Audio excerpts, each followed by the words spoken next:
이 시간은 하나님의 후사를 창조하신 19번째 시간입니다. 구속을 위한 이스라엘 지리와 내 성자에 대한 말씀을 드리도록 하겠습니다. 하나님께서는 천사와 사람의 가치를 위해서 자유지를 주셨어요. 근데 죄가 나올 가능성이 있기 때문에 안전대책으로 하나님이 율법을 주셔서 믿고 순종하여 하나님의 능력으로 하나님의 의가 이루어지면 이 의가 영원한 복음이 되도록 하셨던 것입니다. 그래서 천사에게도 율법이 주어졌고 우주의 주민에게도 율법이 주어졌습니다. 그래서 하나님의 이루는 의가 영원한 복음이 되도록 그렇게 하셨어요. 하나님의 율법은 악에서 보호하고 권리와 개성을 지켜주고 위에 있는 자의 압제를 방지하고 행복을 보증한다. 생명을 보장하는 것입니다. 그게 복음 아닙니까? 이게 영원히 있어야 되기 때문에 영원한 복음이라고 하는 것입니다. 하나님의 율법은 사랑과 자비와 구원하시는 능력을 입법화하여 놓은 것이다. 순종하면 생명이 되고 구원이 되며 행복과 평화가 되는 것입니다. 그래서 율법을 순종한 하나님의 의가 영원한 복음이 되도록 하셨던 것이에요. 그래서 완전하고 영구적인 순종이 필요했던 것입니다. 하나님께서 우리 행복을 원하시어 율법을 주셔서 순종함으로 기쁨을 얻을 수 있게 하셨다. 진리와 공의와 순결의 영원한 원칙인 하나님의 율법을 순종하면 보호를 받는다. 하늘의 천사도 우주세계도 지구가 불순종으로 죄가 나타난 것입니다. 범죄한 천사들을 지옥에 던져 지구의 여자가 그 열매를 따먹고 남편에게도 주매 그도 먹은지라. 천사와 우주의 주민 가운데 지구가 이렇게 불순종을 한 것입니다. 하나님께서는 죄가 고통과 불행과 사망임을 이미 아시고 능력과 권세가 큰 천사들의 유혹에서도 안전하도록 하나님을 믿고 율법을 순종하면 신성의 능력으로 하나님의 의를 이루어 안전하도록 완전한 방법을 주셨던 것입니다. 그러나 역사가 없는 교육이었기 때문에 의심을 통해서 불순종이 나타난 것입니다. 이제는 역사적인 교육이 필요했던 것이요. 그래서 전적 순종하게 하기 위해서는 역사적으로 교훈시키려고 하셨던 것입니다. 율법을 순종하게 할 완벽한 교육에는 역사적인 교육이 필요했던 것이, 첫째는 불순종은 악함과 죄라는 역사를 보이고 율법은 지킬 수 있다고 하는 것을 보일 필요가 있었던 것입니다. 불순종의 영향과 열매의 고통과 불행과 사망으로 죄가 된 역사를 보일 것입니다. 그 다음에는 본성이 타락한 인성도 높은 사단의 천사의 유혹과 시련에서도 하나님을 믿고 순종함으로 의가 완성된다고 하는 것을 지구에서 보이려고 하셨던 것이, 그래서 지구는 불순종의 악함과 사단의 유혹 속에서도 믿고 순종하면 완전한 의를 이룰 수 있는 것을 역사적으로 보일 수가 있는 것입니다. 불순종이 악한 죄임을 경험한 성도들이 능력과 지식으로 주었던 하나님의 말씀을 완벽하게 증명하게 되는 것입니다. 교육의 효과도 있게 되는 것이죠. 대쟁투 649페이지입니다. 각 시대 사람들은 시련의 학교에서 교육과 훈련을 받아왔다. 세상에서 고난의 풀무에서 정결함을 받았다. 그들은 괴로운 투쟁을 통해서 극기하고 실망의 쓴맛을 보았다. 괴로운 경험을 통하여 죄사함, 그 능력, 그 해독, 그 참상을 깨닫고 죄를 미워하게 된다. 자, 그래서 하나님을 믿는 사람들은 죄사함을 깨닫는 동시에 세상에서 하나님을 믿으면 자녀로 태어나서 사단의 시련과 방해에서도 순종하여 의를 점점 성장해 가서 예수님의 생애와 성품처럼 성장해 가는 것을 성화라고 하는 것입니다. 아기가 태어나면 점점 자라서 어른과 같이 되는 것처럼 하나님을 믿으면 하나님의 자녀로 태어난 다음에 사단의 방해 속에서 의를 완성하는 성화의 과정으로 이어지는 것입니다.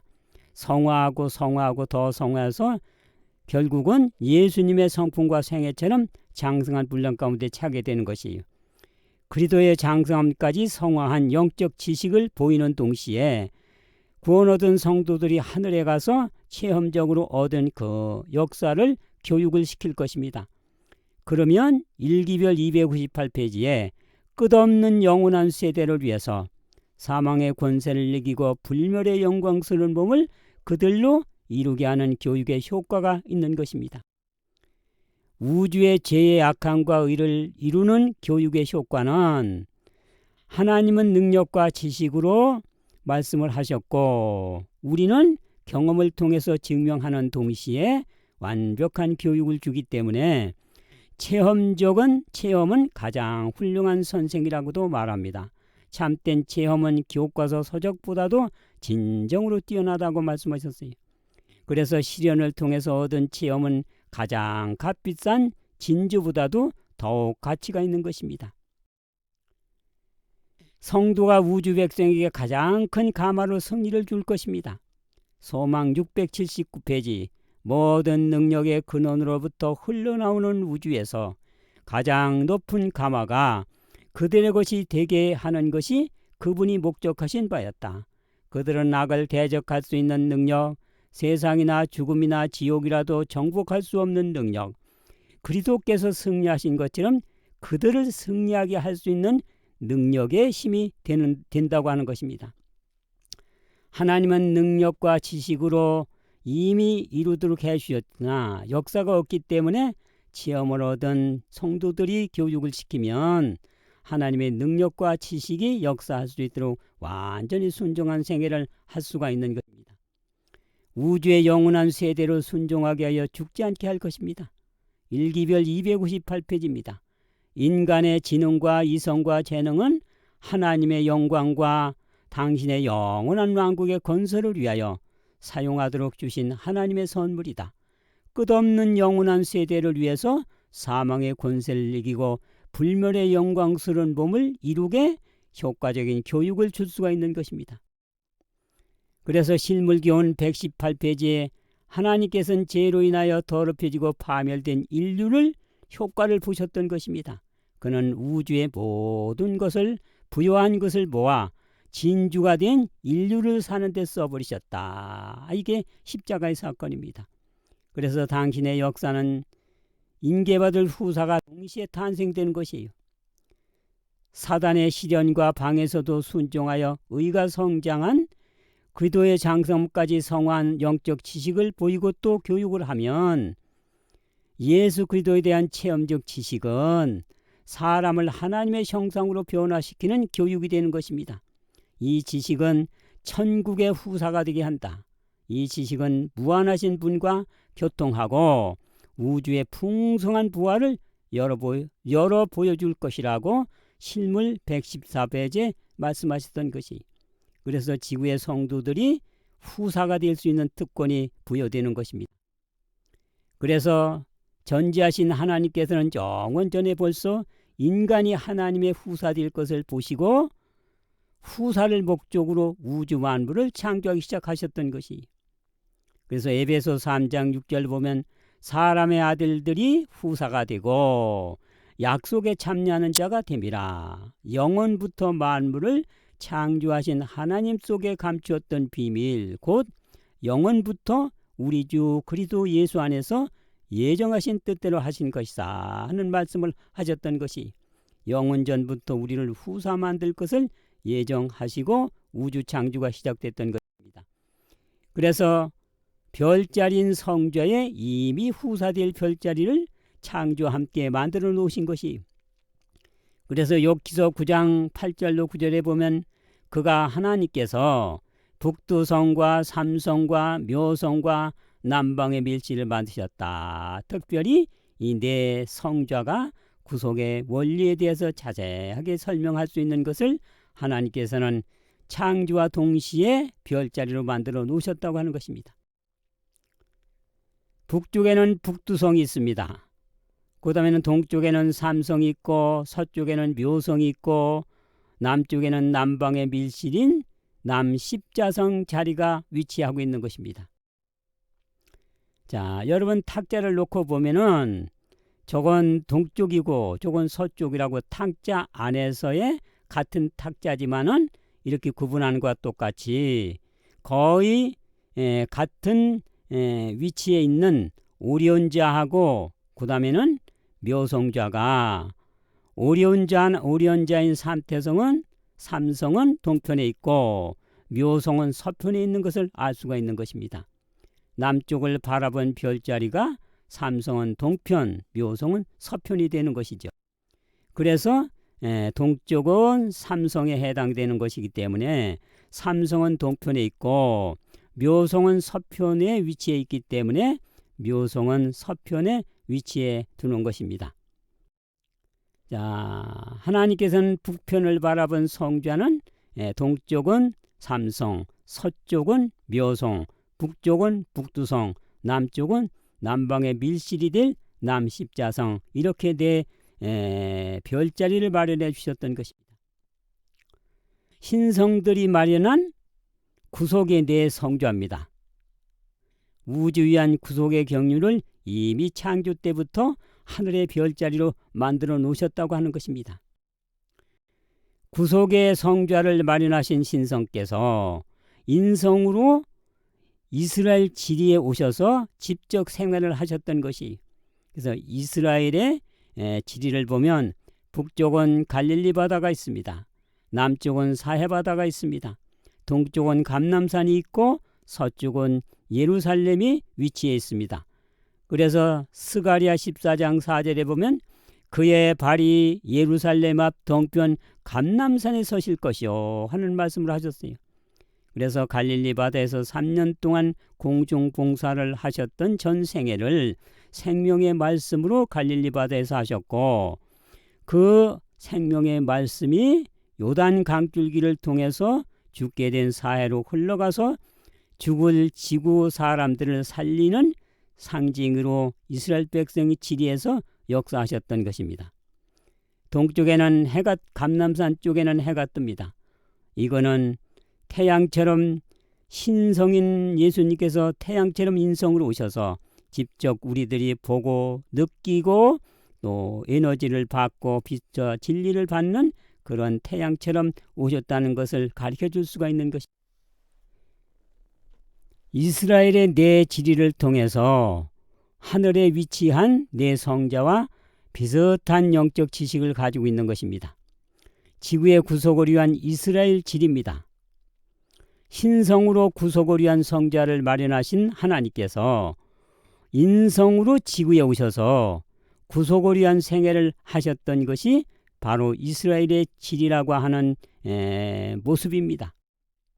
자, 예수님께서 지상에 계셨을 때 이스라엘의 지리입니다. 북쪽에는 갈릴리 바다가 있어요. 남쪽에는 사해 바다가 있어요.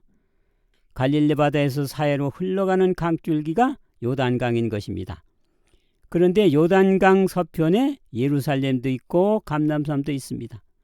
그러나 예루살렘과 감람산 두 개를 보고 볼 때는 예루살렘은 서편에 있고 감람산은 동쪽에 있는 것입니다. 그러니까 그 지역을 놓고 볼 때에 동과 서로 나누와 똑같이 스가랴 14장 4절에 보면 그의 발이 예루살렘 앞 동편 감람산에 서실 것이요. 그래서 예루살렘과 감람산이 요단강 서편에 있지만 두 지역을 놓고 예루살렘과 감람산을 놓고 볼 때는 예루살렘은 서편, 감람산은 동편이라고 볼 수가 있는 것입니다. 자, 지구의 구속을 위한 이스라엘의 지리 가운데서 그의 발이 예루살렘 앞 동편 감람산에서 예수님이 태양처럼 빛을 비추면 예루살렘이 반사하도록 그렇게 되었던 것입니다. 갈릴리 바다입니다.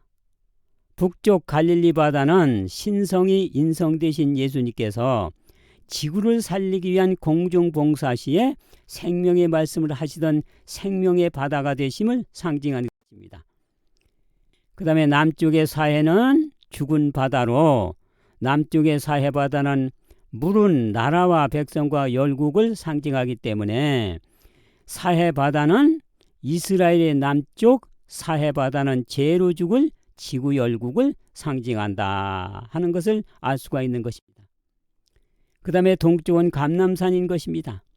동쪽 감람산은 해가 뜨는 곳으로 영적 해가 되신 예수님이 태양빛을 지구에 비추듯이 신성이 인성을 취하시고 영적 빛을 비추기 위하여 인성으로 오심을 상징한 것입니다.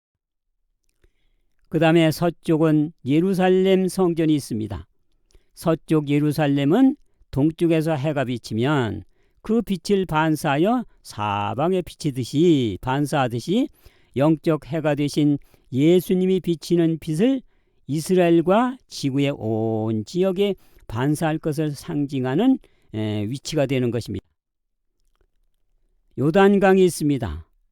요단강은 북쪽의 갈릴리 바다에서 물이 흘러 남쪽 사해에 흘러가는 요단강은 생명의 말씀을 죄로 죽을 사해와 같은 지구를 살리기 위해서 하늘에서 내려오신 생명의 강 예수님을 상징하고 있는 것입니다. 신성들이 마련한 구속을 위한 성자. 북쪽은 북두성, 동쪽은 삼성, 서쪽은 묘성, 남쪽은 남방의 밀실이 될 십자성이 자리 잡고 있는 것입니다. 자, 네 성자 가운데 북두성은 북쪽에 있습니다. 북두성은 지구에서 북쪽에 있는 하나님의 보좌가 있는 방향이다. 광대한 우주를 주관하고 통치하시는 하나님의 보좌가 있는 곳입니다. 자, 그 다음에 남방의 밀실은 남쪽 지구에 죄가 나타날 때 성자께서 돌아가실 성자 곧 십자성이 있는 것으로 신성께서 죄진 인류 대신 죽으시면 지구의 성도들이 하나님의 후사가 되어 12궁성을 이루어 우주에 하나님의 빛을 반사할 것이라는 별자리가 바로 남방의 밀실과 남십자성 자리라고 하는 것입니다. 그 다음에 동쪽의 삼성입니다. 지구 동쪽에서 뜨는 태양인 항성인 인성으로 오신 성자를 표상했습니다. 그래서 동쪽에 있는 삼성은 똑같은 항성이기 때문에 동쪽에 위치한 성자로서 삼성이신 세 분 신성 곧 아버지와 아들과 성령께서 죄로 고통받는 인간들을 후사로 삼으시고 보호하시고 역사하셔서 후사가 되게 모든 것을 공급하시고 주관하시는 성자가 되는 것입니다. 북쪽 갈릴리에서 사해를 살리기 위해 요단강이 흘러 들어가듯이 북쪽 하나님의 보좌에서 죄로 죽게 된 지구를 살리기 위해서 신성의 성자께서 십자가로 대속하시고 생명을 주시려고 하늘에서 내려온 생명강이신 이것이 바로 남십자성인 것입니다. 그러니까 남십자성은 남쪽에 하나님이 대신 우리 대신 십자가로 돌아가시면 우리가 생명을 얻고 구원을 얻는 이와 같은 구속의 경륜을 가르쳐준 별자리입니다. 자, 서쪽의 묘성입니다. 묘성은 서쪽에 위치한 성자로서 인간의 죄로 신성이 대속에 죽으심으로 인간들이 후사가 되어 오른쪽에 삼성인 새 하나님의 모든 것을 상속받아 우주로 하나님의 빛을 반사시킬 성자인 것입니다. 신성들이 마련한 구속을 위한 성자, 이게 네 성자지요. 이와 같은 하늘에 네 성자를 두신 하나님께서 직접 인성으로 오셔서 지상 이스라엘의 구속을 위한 지리에서 역사하셨다고 하는 것입니다. 그래서 네 별자리와 이스라엘 백성의 사방 지리는 똑같은 영적 지식을 가지고 있는 것입니다. 신성으로 구속을 위한 성자를 마련하신 하나님께서 인성으로 이스라엘 지리에서 구속을 위한 실질적인 생애를 보여주셨던 것입니다. 그래서 네 별자리와 이스라엘 백성의 지리가 똑같은 영적 지식을 가지고 있는 것입니다. 신성이 발현한 성자 가운데서 북편은 하나님의 보좌가 있습니다.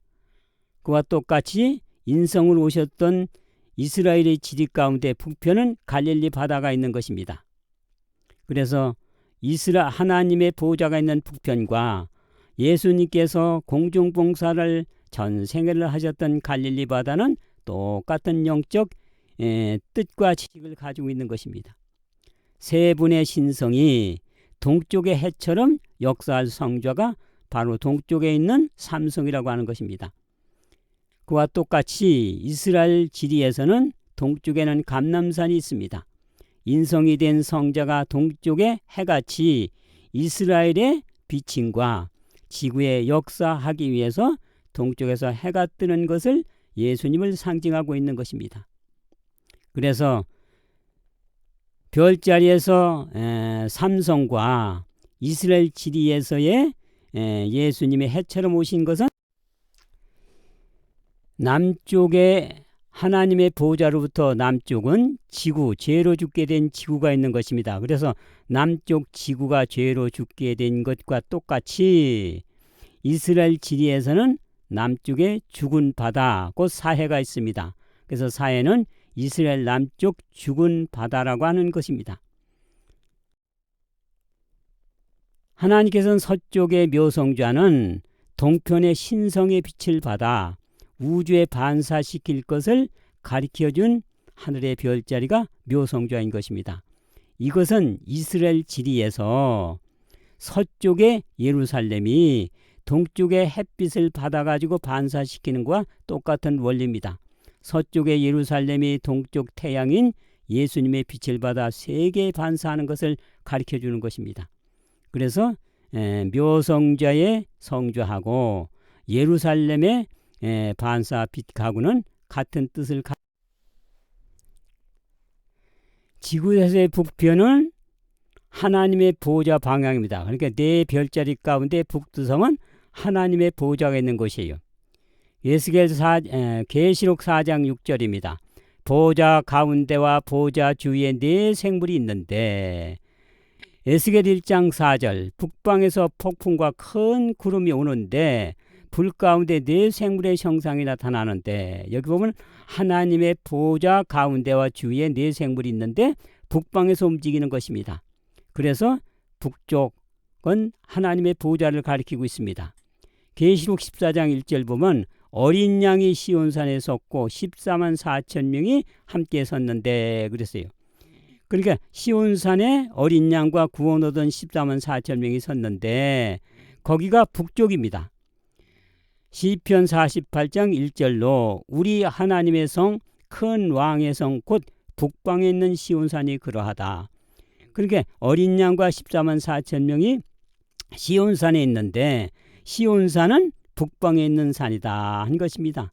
그래서 이렇게 하나님의 보좌는 북극에 위치해 있습니다.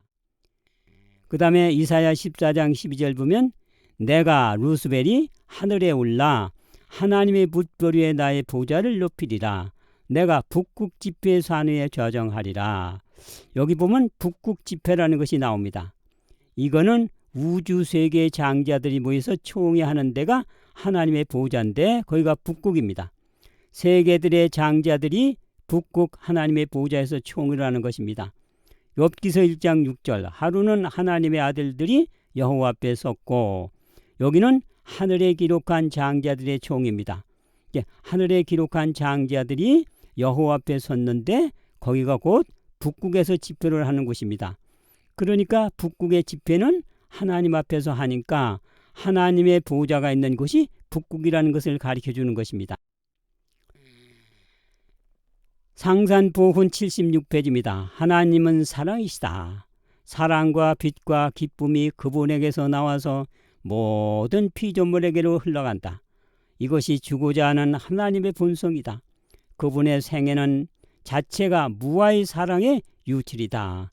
이렇게 온 우주의 중심이 되는 지구에서 북방 하나님의 보좌에서 그 빛을 온 세계에 비치고 있는 것입니다. 그래서 북극의 하나님의 보좌에서 생명과 사랑과 지혜의 빛이 우주로 흘러가게 하는 것과 똑같이 지구의 갈릴리 바다에서 이스라엘의 갈릴리 바다에서 예수님께서는 공중봉사의 모든 시간을 거기서 생명의 말씀을 하셨던 것입니다. 예수님께서 이스라엘의 북쪽 갈릴리에서 공중봉사의 전 생애를 빛과 생명의 말씀으로 생애하셨던 것이 갈릴리 바다입니다. 그래서 계시록 21장 6절 나는 처음과 나중이라 내가 생명수 샘물로 목마른 자에게 값없이 주리니 하는 말씀을 하셔서 듣는 자도 목마른 자도 원하는 자는 값없이 생명수를 주기 위해서 갈릴리 바다에서 3년 동안 공중 봉사를 하셨던 것입니다. 남쪽의 사해는 죽은 바다입니다. 죄로 죽을 남쪽 지구를 상징한 것입니다. 사해가 갈릴리 물을 받듯이 죄로 죽을 지구 사람을 살릴 생명을 공급하시러 예수님이 하늘에서 오셨던 것입니다.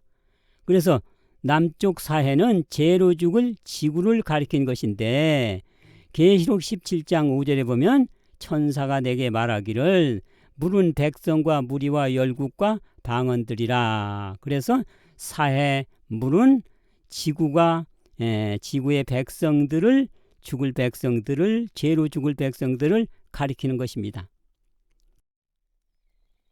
사해는 죄로 죽을 지구를 가리키는데 요단강이 사해로 흘러들어가 생명샘 대신 예수님이 죄로 죽을 사해를 살리기 위해서 요단강이 사해로 흘러가는 것과 똑같이 요단강은 사해 같은 지구를 살리기 위해서 하늘에서 내려오신 생명강이시다. 그래서 요단강을 하늘에서 내려온 강이다. 이렇게 얘기하는 것입니다. 곧 예수님께서는 생명을 죽을 인간을 구원하기 위해서 생명샘으로 오신 것과 똑같은 것이 요단강이 가지고 있는 질입니다. 사해는 사막 가운데 있다. 해발 해면으로부터 지하 430.5m, 그러니까 430m 정도 되는데 해면으로부터 지하 땅 속에 430m나 낮아져 있어요. 가장 낮은 곳이다. 사해는 연중 고온이 계속되는 곳이다. 평균 500만 톤의 물을 요단강으로부터 받아들인다. 사해는 물이 들어오기만 하고 나가는 곳이 없지만 기온이 워낙 높아서 들어오는 양만큼의 물이 계속 증발하기 때문이다. 사해는 물을 받기만 하지 내보내지를 않아요.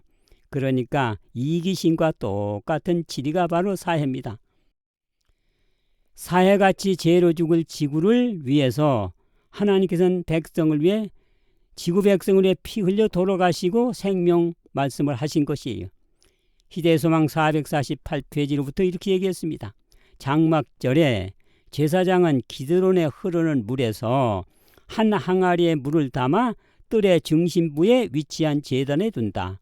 이곳에 두 대야가 있으며 한 항아리의 물은 한쪽 대야에, 한 항아리의 포도즙은 다른 대야에 부어 물과 포도즙은 기드론으로 연결된 관을 통해서 사해로 흘러간다. 그래서 여기는 이제 두 항아리의 물이 있어요. 하나는 포도즙이 있고 하나는 기온 샘물이 있는데 합쳐가지고 죽을 바다인 사해로다가 흘러보내는 것은 죄로 죽을 지구를 구원하기 위해서 예수님의 보혈의 피와 생명의 말씀을 보내신다고 하는 뜻입니다. 보혈의 피는 마가복음 10장 45절 포도즙은 인자에 온 것은 자기 목숨을 많은 사람의 대속 물려주려 함이라 하는 피 흘림을 상징하기 때문에 포도즙 보혈의 피를 상징하고 기드론의 물은 생명을 주는 생명수를 상징한 것입니다. 계시록 21장 6절 나는 생명수 샘물로 목마른 자에게 값없이 주리니. 그래서 예수님께서 피 흘려 돌아가신 거예요. 하늘 보호자서 남쪽은 죄를 진 죽을 지구가 있는 곳입니다. 그래서 거기가 남십자성인데 남방의 밀실이라고 한 것이에요. 예수님이 십자가에 돌아가실 곳이 밀실인 것입니다. 보호자에서 남쪽인 지구고 남쪽 지구에서 돌아가실 것을 표상한 것이에요. 욥기서 9장 8절로 보면 그가 북두성과 삼성과 묘성과 남방의 밀실을 만드셨다 그랬어요. 남방의 밀실은 남쪽 지구에서 죽을 별자리 곧 남십자성을 상징하고 있습니다. 그래서 이사야 26장 20절에 보면 내 밀실에 들어가서 문을 닫고 숨을지어다. 그래서 밀실은 바로 죽어서 가는 곳을 밀실이라고 하는 것입니다. 남방의 밀실은 예수님이 남쪽인 지구에서 돌아가실 것을 표성한 것이. 제진 남쪽 지구에서 죽으면 성도들이 하나님의 후사로 탄생이 돼 나오는 것입니다. 사도행적 135페이지입니다. 그리스도의 죽으심으로 이방인들이 유대인들과 같이 후사가 될 것을 나타내었다. 살아남는 이들 285페이지. 그리스도의 죽으심으로 이방 사람들도 이스라엘과 함께 후사가 된 것을 알리는 예정이 되는 것입니다. 예수님의 죽으심은 지상의 성도들이 후사로 결정되어 나오는 것이 역사를 이어받아야 되기 때문에 그렇습니다. 이사야 53장 10절로 여호와께서 그로 상함을 받게 하시기를 원하사 영혼을 속건 제물로 드리기에 이르면 그 씨를 보게 될 것이요 그랬어요. 자, 이것을 요한일서 3장 9절에는 하나님께로 난 자마다 하나님의 씨가 그 속에 거하며 하나님께로 났습니다 그랬어요. 우리는 하나님의 씨로 태어났기 때문에 예수님과 똑같이 후사의 자격이 있는 특권이 있는 것입니다. 이사야 53장 10절로 12절 보면 여호와께서 영혼을 속건 제물로 드리기에 이르면 그로 존귀한 자와 함께 부은 깃을 얻게 하며 그랬어요. 존귀한 자는 예수님이세요. 그래서 존귀한 자와 함께 부은 깃을 얻게 한다는 것은 예수님과 함께 상속받는 후사가 된다는 뜻입니다. 로마서 8장 17절 자녀이면 후사 곧 하나님의 후사요 그리스도와 함께한 후사니. 그렇게 지구 성도들은 예수님과 함께 후사가 되기 때문에 존귀한 자와 부은 깃을 얻게 된다고 하는 것입니다. 요한복음 12장 23절입니다. 예수께서 이르시되 한 알의 밀이 땅에 떨어져 죽지 아니하면 한 알 그대로 있고 죽으면 많은 열매를 맺느니라 그랬어요. 예수님의 죽으심으로 예수님과 똑같은 열매가 나와서 후사로서의 인정을 받을 수가 있는 것입니다. 예수님이 돌아가시지 않았다면 예수님 혼자 하나님의 후사여 우주의 주인이 되시지만 이제 예수님이 돌아가셨기 때문에 예수님과 똑같은 열매가 많은 열매인 성도들이 후사가 돼서 나타나게 되는 것입니다. 욥기서 9장 9절에 네 별자리를 얘기했어요. 북두성, 삼성, 묘성, 남방의 밀실 그랬어요. 자, 그런데 이것이 또 욥기서 38장 31절로 보면 만드신 분이기 때문에 특징을 얘기했어요. 묘성을 떨기되게 삼성을 띠로 묶고 12궁성을 때를 따라 이끌어내겠느냐. 북두성과 그 속한 별을 인도해내겠느냐. 여기도 똑같이 묘성이 있고 삼성이 있고 북두성이 있고 근데 다른 게 있어요. 자, 똑같이 두 지역에서는 북두성도 똑같아요. 삼성도 똑같아요. 묘성도 똑같은데 다른 것은 남방의 밀실은 12궁성이라는 것이 다릅니다. 곧 남방의 밀실은 12궁성밖에는 맞출 게 없지요. 남쪽 지구에서 돌아가시면 성도들이 구원을 얻어서 12궁성으로 하나님의 빛을 온 우주에 반사시킬 수 있는 후사가 된다는 것을 별자리로 가르쳐 준 것입니다. 욥기서 38장 31절로 12궁성을 때를 따라 이끌어내겠느냐 그랬어요. 예? 그러니까 남방의 밀실이 이루어지면 하나님이 죽고 후사인 12궁성이 나오기 때문에 이것이 바로 태양을 중심으로 지구가 한 바퀴 도는 게 1년인데 1년에 지구는 태양을 한 바퀴 도는 가운데서 한 달에 한 성전씩을 갑니다. 그러니까 12달이니까 12성전을 통과해서 오기 때문에 우리가 하나님의 빛을 받아가지고 우주로 12분야로 12종류로 빛을 반사시킨다고 하는 것을 가르쳐주는 것입니다.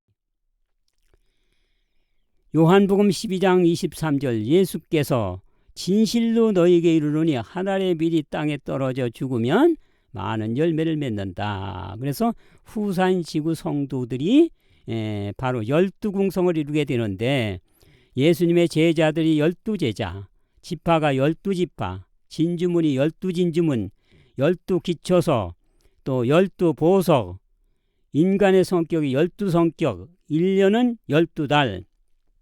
그 다음에는 봉사는 하늘 성소의 봉사는 한 지파에 12,000명씩 12지파 144,000명 이렇게 전부 무리지어서 봉사를 하게 되는 것입니다. 그렇게 12궁성을 이루게 되는 것이죠. 자, 태양의 주위를 지구가 자전하면서 1년에 한 바퀴씩을 도는 것입니다. 그래서 후사된 성도들이 하나님의 빛을 받아 12궁성으로 우주에 반사시키는 것입니다. 지구는 태양빛을 받아 태양을 회전하면서 12성자를 통과해서 오고 그 다음에 다시 또 반복하는 것입니다. 후사인 성도들은 의의 태양이신 하나님과 예수님의 빛을 받아 다양성으로 우주에 반사시킬 것을 별자리로 가르쳐 준 것입니다. 계시록 21장 22절부터 하나님의 영광에 비치고 어린 양이 등이 되심이라. 22장 5절 주 하나님이 저희에게 비추심이라 저희가 세세토록 왕노릇하리로다. 우리는 하나님의 상속자가 되기 때문에 하나님의 빛을 받아가지고 우주로 반사시키는 후사의 역할을 하게 되는 것입니다. 구속을 위한 이스라엘의 지리 가운데서 하나님께서는 동쪽에 감람산이 있고 감람산은 해가 뜨는 곳인데 그 태양은 바로 영적 빛과 지식과 진리를 주실 예수님을 가리키는 것입니다. 시대소망 463페이지입니다. 예수께서 손수 하늘에 두신 저 큰 빛 태양이 그의 영광스러운 사명에 보다 참된 상징이었다. 아침이었다. 해는 막 감람산 위로 떠올라 햇빛이 대리석 궁전의 눈부시게 비치고 성전의 금을 비추었을 때 예수께서는 해를 가리키면서 나는 세상의 빛이라고 말씀하셨다. 자, 그래서 이스라엘은 예수님의 영적 빛을 받아가지고 온 세상에 비추어질 지구의 복음센터가 되는 것입니다. 그래서 해는 대리석 궁전의 눈부시게 성전의 금을 비추었을 때 바로 당신이 태양이라는 말씀을 하신 것이에요. 너는 여호와 네 하나님의 성민이라. 여호와께서 지상 만민 중에 너를 자기 백성의 기업의 백성으로 택하셨나니. 그러니까 인류를 구원하실 역사를 이스라엘에게 모델로 줘가지고 그 비치는 빛을 보고 온 세계 사람들이 하나님의 역사가 저렇게 전개되시는구나 하면서 구원의 복음을 받아들일 수 있도록 등불의 역할을 반사시키는 역할을 이스라엘 지리 곧 예루살렘이 하게 된 것입니다. 그렇게 되면 이사야 60장 3절 열방은 내 빛으로 열왕은 비치는 내 광명으로 나오리라. 62장 1절로 땅이 싹을 내며 동산이 거기 뿌린 것을 움돋게 함같이 주 여호와께서 의와 찬송을 열방 앞에 발생케 하시리라. 곧 이스라엘 통해서 발생하시는 거죠. 지구 복음센터니까 열방이 내 공의를 열왕이 다 내 영광을 볼 것이다 하는 말씀을 하셨던 것입니다.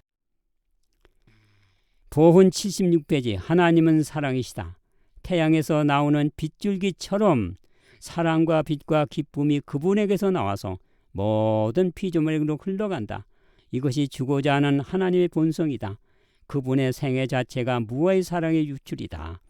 그러니까 내 성작 가운데서 북두칠성 방향에서 하나님께서는 사랑의 빛을 모든 피조물에게 비치고 흘러가게 하는 그와 같은 뜻이 지구 인류를 위해서 태양처럼 동쪽에서 해가 뜬 예수님의 의의 태양의 빛을 받은 예루살렘 이스라엘이 온 세상에 그 하나님의 사랑의 빛을 나타내게 반사시키는 일을 하는 것입니다.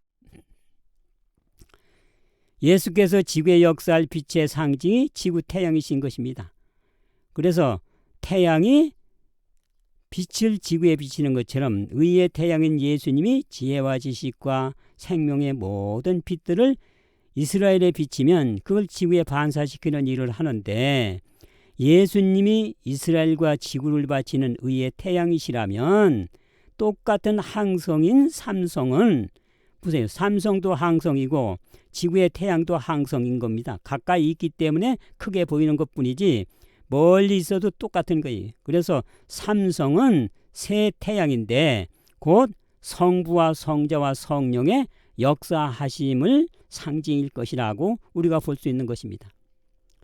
그래서 동쪽의 삼성은 새 하나님의 완전한 빛인 일곱 빛, 곧 북두 칠성과 똑같은 거예요. 북두 칠성은 7개의 항성 빛이죠.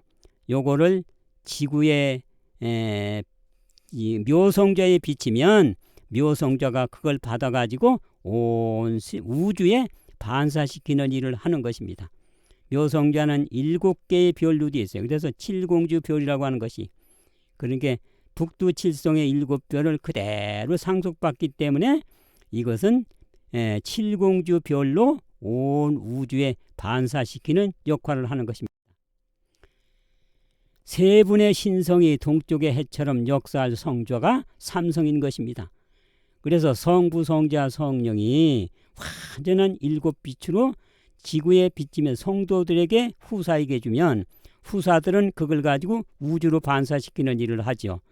마찬가지로 지구 지리에서 동쪽 감남산 쪽인 동쪽에서 해가 뜨면 인성이 된 성자가 동쪽의 해같이 이스라엘에게 비추면 이스라엘은 그 빛을 지구에 반사시키는 하나님의 역사를 깨닫도록 그렇게 할 사명을 갖게 된 거나 똑같은 것입니다. 그러니까 네 별자리의 삼성은 우주적으로 반사시키는 삼성의 빛을 반사시키는 일을 하는 것이고, 지구의 동쪽의 감남산 쪽은 태양처럼 오신 예수님의 빛을 받아 세계 반사시키는 빛을 하는 그런 지리와 하늘 별자리를 가르쳐 주신 것입니다. 같은 항성인 삼성은 성부, 성자, 성령의 역사라고 볼 수 있습니다. 그래서 실물교원 174페이지에는 세상지를 위하여 하나님께서 그리스도를 통해서 자기 자신을 주셨다 그랬어요.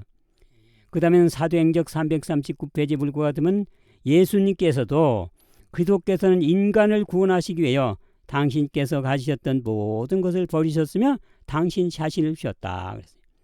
상산복음 132페이지 보면 하나님의 대리자신 성령이야말로 모든 선물 가운데 가장 큰 선물이다.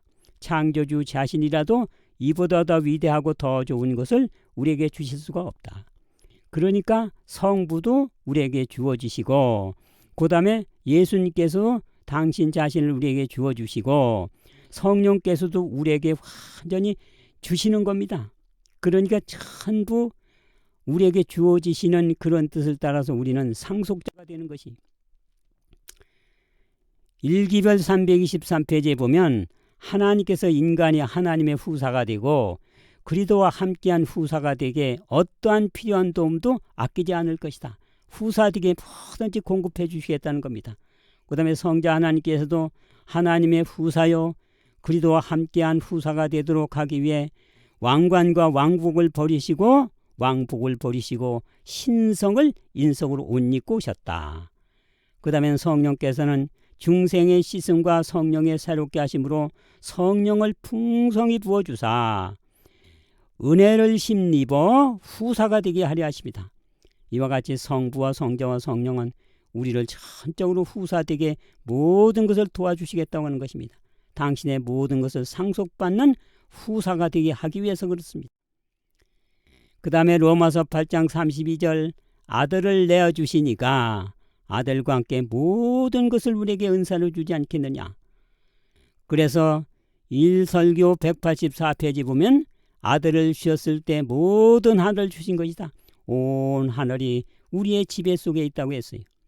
그 다음에 절제 286페이지로 7페이지에 보면 당신의 아들을 주실 때에 그분께서는 온 하늘을 다 주셨다. 더 이상 주실 수가 없다. 주실 만한 것이 없다 이겁니다. 다 주셨기 때문에. 그래서 계시록 22장 5절에 빛도 다 우리를 주시기 때문에 그 빛을 가지고 우리는 왕노릇하게 되는 것입니다. 반사시키는 일을 하겠죠. 등불과 햇빛이 쓸데없으니 이는 주 하나님이 저희에게 비추심이라. 저희가 세세토록 왕노로 타리로다 하는 말씀을 하셨던 것입니다. 자, 이렇게 동쪽의 별자리 가운데 삼성은 새 하나님께서 인류에게 서쪽에 있는 묘성자에 비치면 묘성자는 완전한 일곱 빛을 받아가지고 우주로 반사시키는데 이것이 일곱 항성을 가진 북두성이라고 하는 것입니다. 그래서 교훈 보훈 76페이지에 보면은 이스라엘 백성은 지구를 위해서 하나님의 사랑과 빛을 반사시키지만 우리는 이제 구원 얻어서 하늘에 가면 우주에 반사시키는 일을 하겠다 하는 것입니다. 하나님은 사랑이시다.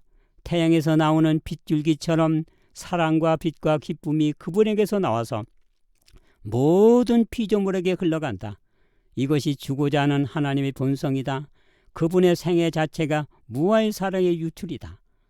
우리를 모든 사랑과 빛을 주신 그 하나님께서 우리에게 또 우주에 반사시킬 수 있는 빛을 주기 때문에 우리는 하나님의 빛을 받아가지고 이렇게 여러 가지 행복한 생활을 한 그것을 거기 가서도 또 할 수 있는 특권이 부여된다고 하는 것입니다. 이사야 60장 3절 이스라엘 백성이 지구에 나타난 것과 똑같은 것이 영적 이스라엘 성도들을 통해서 우주에 나타나게 되는 것입니다. 열방은 내 빛으로 열왕은 비치는 내 광명으로 나오리라. 땅이 싹을 내며 동산이 거기 뿌린 것을 움돋게 함같이 여호와께서 의와 찬송을 열방 앞에 곧 우주 앞에 발생케 하시리라. 열방이 내 공의를 열왕이 다 내 영광을 볼 것이라고 하는 것입니다. 이렇게 이스라엘 지리에서 나타난 것과 똑같은 일이 우주적으로 구원 얻은 성도들 후사를 통해서 나타나시게 되는 것입니다. 서쪽의 묘성자는 동편의 신성의 빛을 받아 우주에 반사시킬 것을 가르쳐 준 것이 이렇게 동쪽의 삼성은 성부, 성자, 성령의 모든 빛들을 다 우리를 주시기 때문에 우리는 우주로 반사시키는 것입니다. 이것은 이스라엘 지리 가운데서 서쪽의 예루살렘이 동쪽의 태양인 예수님의 빛을 받아 세계로 반사함과 똑같은 입장이 되는 것이 그래서 묘성자는 서쪽의 이스라엘 지리에 있는 예루살렘과 같은 영적 사명과 특권이 있다고 하는 것입니다. 지상 예루살렘은 하늘 새 예루살렘의 상징인 것입니다. 그래서 예루살렘 새 예루살렘을 가리켜서 어린 양의 신부다 이렇게 표현을 했어요. 이것을 표상한 것이 지상의 예루살렘인 것입니다. 계시록 21장 9절로 10절 내가 신부 곧 어린 양의 아내를 내게 보이리라 하고 하늘에서 내려오는 거룩한 성 예루살렘을 보이니 그러니까 하늘에서 내려오는 예루살렘이 어린 양의 신부다 그랬어요.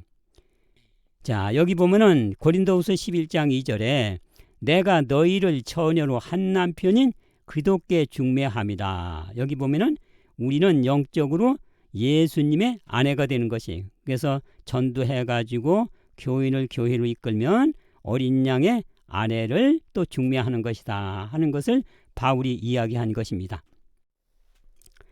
새 예루살렘은 지구 성도들을 고난을 통해서 신의 성품을 만들어 가지고 그 성품을 건물로 나타낸 것이 하늘새 예루살렘인 것입니다. 그러니까 지상의 성도들도 어린 양의 아내지만은 그 성도들의 성품을 건물로 나타낸 것이 새 예루살렘이기 때문에 새 예루살렘도 바로 어린 양의 아내라고 볼 수 있는 것입니다. 그래서 새 예루살렘은 고난을 통해서 갈고 닦아진 신의 성품을 건물로 나타낸 것입니다. 상산부훈 10페이지입니다. 인생의 경험은 성품에서 불순물과 거친 것을 제거해내는 하나님의 일꾼들이다. 이들에 의해 채석되어 깎이오고 끌로 새겨지고 그 속에 들어간 돌은 하늘 성전에 제자리를 세우는 데 부족함이 없게 준비되어 가지고 나온다 그랬어요. 그런데 새 예루살렘이 지구 감람산에 오게 됩니다. 쟁투 662페이지입니다. 그리스도께서 1천년 끝에 구속받은 무리들과 천사들과 함께 감람산에 내려오신다. 그래서 그 다음에는 스가랴 1장 14절입니다. 스가랴 14장 4절. 그날에 그의 발이 예루살렘 앞 동편 감람산에 서실 것이요 감람산은 한가운데가 동서로 갈라져 매우 큰 골짜기가 된다 그랬어요. 그래서 여기 보면 스가랴 14장 4절. 그날에 그의 발이 예루살렘 앞 동편 감람산에 서실 것이요 감람산은 한가운데가 동서로 갈라져 거기에 새 예루살렘이 오게 되는 것입니다. 이렇게 어린 양의 신부인 새 예루살렘이 지구 감람산에 내려오시게 되는 거예요. 그러면 우주의 수도가 되는 것입니다. 여기서 광대한 우주를 통치하는 영광의 왕국이 지구에 세워지는 것이에요. 이거는 상산부훈 120페이지에 나옵니다. 예루살렘이 동쪽의 햇빛고 영적인 예수님의 빛을 세상에 반사한 것처럼 동쪽의 삼성인 새 하나님의 빛을 받아 우주로 반사시킬 성자가 묘성자인 것입니다. 성도들은 하나님의 후사로서 새 하나님의 빛을 받아 우주로 반사시키는 일을 할 것이. 그래서 동쪽의 삼성인 새 하나님의 빛, 고 일곱 빛, 북두 칠성과 똑같은 빛을 받아 우주로 반사시키는 일을 하는 것이 서쪽에 있는 묘성자입니다. 그래서 묘성자는 칠공주 별이라고도 하고 7개의 별로 되어 있어요. 그래가지고 북두 칠성의 7빛을 그대로 상속받기 때문에 칠공주 별, 또 7 별로 되어 있다고 하는 것입니다. 서쪽의 예루살렘도 어린 양의 아내와 똑같이 서쪽의 묘성자도 어린 양의 아내를 별자리로 나타내는 것입니다. 지구에는 새 예루살렘이 온 우주의 수도가 되도록 전개하고 있어요. 그 새 예루살렘 가운데는 하나님과 어린 양의 보좌가 거기 있고 또 성도들의 보좌가 거기 있고 천천만만의 천사들이 다 거기에 있습니다. 그런데 성령께서는 성도들의 몸속에 좌정해 계시기 때문에 결국은 성부와 성자와 성령이 같은 보좌에 앉게 되는 것이라고 할 수 있는 것입니다. 자, 묘성자입니다. 묘성자는 떨기처럼 됐어요. 내가 묘성을 메어 떨기되게 하겠느냐. 욥기 38장 31절로 얘기했습니다. 묘성은 지구에서 440광년 바깥에 있습니다. 그런데 이 폭은 12광년의 폭을 가지고 있어요. 근데 희한한 것은 이 7개의 별이 전부 산계 성단으로 되어 있어요.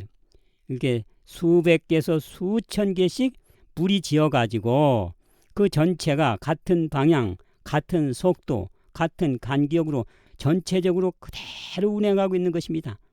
그러니까 지구에서 구원 얻은 성도들이 12제자, 12보석, 14만 4천 명, 12지파의 1만 2천 명 다 무리를 지어서 똑같은 뜻을 드러내는 것과 똑같은 일을 별자리가 하고 있다고 하는 것입니다. 자, 그래서 묘성자를 다른 말로 얘기하면 칠공주 별이라고도 번역된 성경이 있습니다. 욥기서 9장 8절로 9절 보면 북두성과 삼성과 황소자리 칠공주 별 묘성을 그렇게 얘기했어요. 남방에 밀실을 만드셨으며 그랬어요. 묘성자의 7별은 각각 수백 개 수천 개씩 산계 성단으로 모여져 있습니다. 잔별들이 떨기처럼 모여져 있기 때문에 이거를 다른 말로 얘기하면 점생이 별이라고도 하는 것이. 그러니까 구원 얻은 성도들이 직분을 맡으면 한 사람이 특권을 갖는 게 아니고 무리지어서 특권의 빛을 행사하게 되는 것입니다. 구원 얻은 성도들은 단체적인 직분을 가지게 되어 있어요. 마치 묘성자의 7별이 각각 수백 수천 개씩 산계 성단으로 잔별이 떨기처럼 물이 지어 있는 것과 똑같은 입장인 것입니다. 그래서 구원 얻은 성도들은 제자가 한 명이 아니고 12제자, 지파가 12지파, 12진주, 12기초석, 12보석, 12성격, 또 한 지파에 1만 2천 명씩, 12지파에 14만 4천 명, 전부 물이 지어 있다고 하는 것입니다. 후사인 성도가 하나님의 빛을 받아 우주에 반사시킬 것을 별자리로 가르쳐 준 것이, 그러니까 동쪽의 삼성의 빛 곧 성부 성자 성령의 세 삼성께서 북두 칠성의 빛처럼 일곱 빛을 우리들에게 쏘이는 것이 묘성좌의 칠공주 별입니다. 이것을 우주로 반사시키는 일을 우리가 하기 때문에 우리가 후사라는 특권이 부여되는 것입니다. 그래서 이스라엘 백성들이 지구를 위해서 빛을 나타내는 것과 똑같이 우리는 또 하늘에 가서 광대한 우주에 하나님의 빛을 나타내게 되겠어요. 이사야 60장 3절부터 열방은 내 빛으로 열왕은 비치는 내 광명으로 나오리라. 62장 땅이 싹을 내며 동산이 거기 뿌린 것을 움돋게 함같이 주 여호와께서 의와 찬송을 열방 앞에 발생케 하시리라. 열방이 내 공의를 열왕이 다 내 영광을 볼 것이다 하는 말씀을 하셨던 것입니다. 하나님의 후사인 것을 별자리로 나타내는 게 묘성좌입니다. 묘성좌는 칠공주별이라고도 하는데 하나님의 새 하나님께서 나타난 일곱 빛 꼭 북두 칠성 그 빛을 그대로 상속받기 때문에 칠공주별, 빨리 일곱 개의 별로 되어 있어요. 그래서 욥기서 9장 8절로 9절 보면 그가 북두성과 삼성과 황소자리의 칠공주별 이렇게 번역된 성경도 있습니다. 남방에 밀실을 만드셨으며 그랬어요. 신성의 특징은 이런 특징들을 가지고 계세요. 전지성, 전능성, 편재성, 불멸성, 완전성, 영원성입니다. 그런데 성령께서는 모든 구원 얻은 성도들의 마음속에 또 몸속에 좌정하셔야 되기 때문에 편재성이 있으셔야 됩니다. 그래서 성령의 편재성을 보여준 것이 바로 계시록 1장 4절부터 나옵니다. 칠공주 별에게 좌정하시려니까 일곱 영으로 편재성을 보여주신 거지. 계시록 1장 4절로 보면은 이제도 계시고 전에도 계시고 장차 오시리는 성부 하나님이시고 그 보좌 앞에 일곱 영은 성령 하나님을 가리켜 주신 거고 죽은 자 가운데서 먼저 나시고 임금 대신 임금의 머리 대신 예수 그리스도는 성자를 가리킨 것입니다.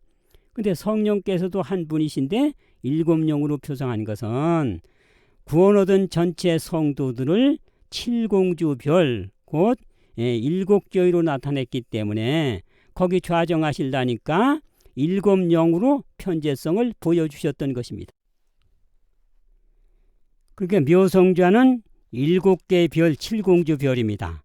그러니까 칠공주 별이 하나님의 빛을 다 받게 되니까 결국은 북두 칠성의 빛을 받게 되는 것이죠. 그래서 삼성은 새 하나님이신데 일곱 빛이 바로 북쪽에 있는 북두 칠성인 것입니다. 이것을 상속받는 묘성좌의 성도들을 표상한 별자리도 칠공주 별인 일곱 개로 되었다고 하는 것입니다. 그래서 일곱 교회에 좌정하실라니까 편재성으로 일곱 영이라고 표현된 것이 일곱 교회에 편재하노니 보좌 앞에 일곱 영과 일곱 교회에 좌정하실라니까 일곱 영으로 편재성을 가리킨 것이죠. 계시록 1장 20절 내 오른손에 일곱 별의 비밀과 일곱 금 촛대라. 일곱 별은 일곱 교회의 사자요 일곱 촛대는 일곱 교회니라. 그러니까 일곱 교회에 좌정하 계실라니까 일곱 영으로 나타내면서 성좌는 묘성좌인 칠공주 별이라고 한 것이다 이겁니다.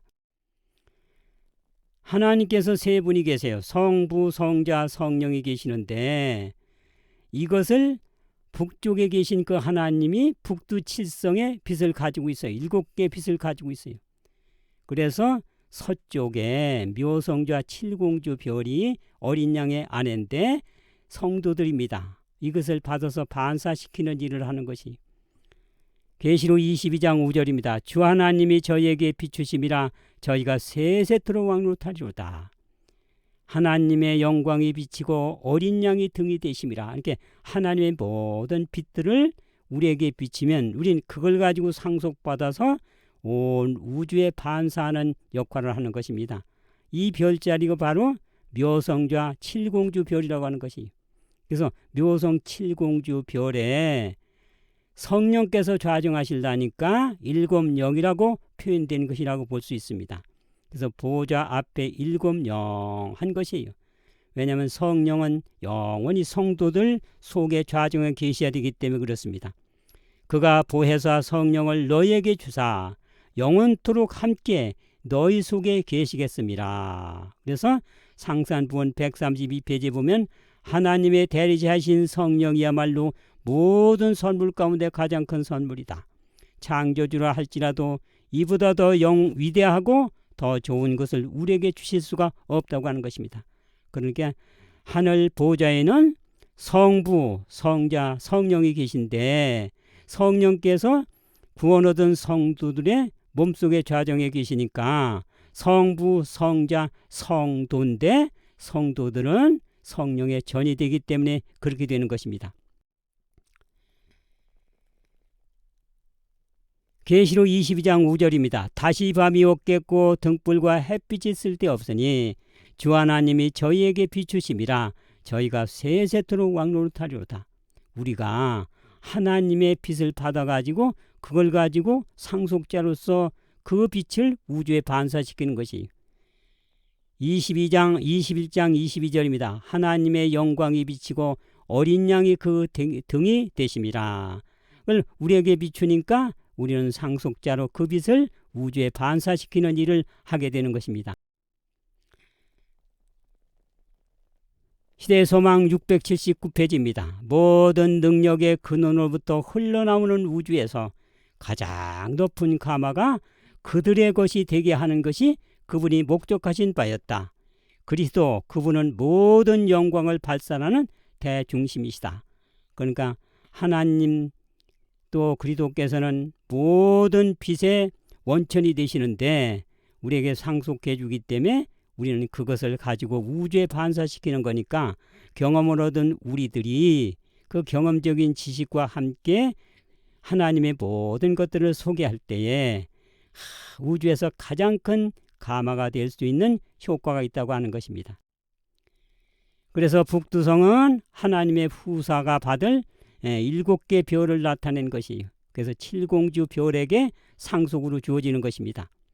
다른 보혜사 성령을 너희에게 주사 영원토록 너희와 함께 너희 속에 계시겠습니다.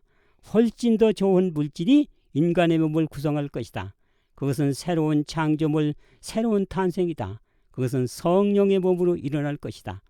예수님께서는 혈육으로 모분을 보인 다음에 십자가에서 혈육을 소멸하시고 인간의 형체 속에 성자 하나님이 계셔서 받아들 우리는 예수님이 재림하시면 혈육이 성화하는 공부가 끝나고 인간의 혈육은 또 영적으로 변하는 동시에 우리 속에 성령께서 좌정해 계셔서 인간의 형체 속에 성령이 계시기 때문에 성령의 몸으로 일어나게 되는 것입니다. 그래서 우리는 온 우주에 하나님의 성품과 뜻을 반사시킬 수 있는 성령의 도움을 통해서 이루어지게 될 수 있는 것이죠. 일기별 258페이지입니다. 인간의 지능과 이성과 재능은 지구 인간을 가리킨 것입니다. 하나님의 영광과 당신의 영원한 왕국의 건설을 위하여 사용하도록 주신 하나님의 선물이다. 끝없는 영원한 세대를 위해서 사망의 권세를 이기고 불멸의 영광스러운 몸을 그들로 교육해서 이루어지게 할 것이라고 하는 것입니다. 가장 큰 가마를 우리를 통해서 경험 얻은 우리를 통해서 역사하시게 되겠다 하는 것입니다. 성도가 우주 백성에게 가장 큰 가마로 승리를 줄 것이다 그랬어요. 소망 679페이지입니다. 모든 능력의 근원으로부터 흘러나오는 우주에서 가장 높은 가마가 그들의 것이 되게 하는 것이 그분이 목적하신 바였다. 그들은 악을 대적할 수 있는 능력, 세상이나 죽음이나 지옥이라도 정복할 수 없는 능력, 그리스도께서 승리하신 것처럼 그들을 승리하게 할 수 있는 능력이 되기 때문에 후사로서의 우리를 특권을 부여해 주시는 것입니다. 이와 같은 귀한 특권이 구원 얻은 성도들에게 비춰지기 위해서 하나님께서는 벌써 내 별자리를 하늘 공간에다가 배치시켰어요. 이것을 깨닫기 좋게 인성을 쓰고 지게 오신 예수님께서 이스라엘의 지리를 통해서 생애하신 것을 우리가 비교시킬 수 있는 것입니다. 이와 같은 것이 너무나 확실하기 때문에 여러분 하나님을 믿고 그 특권에 참석하시기를 바라면서 말씀을 마치겠습니다. 감사합니다.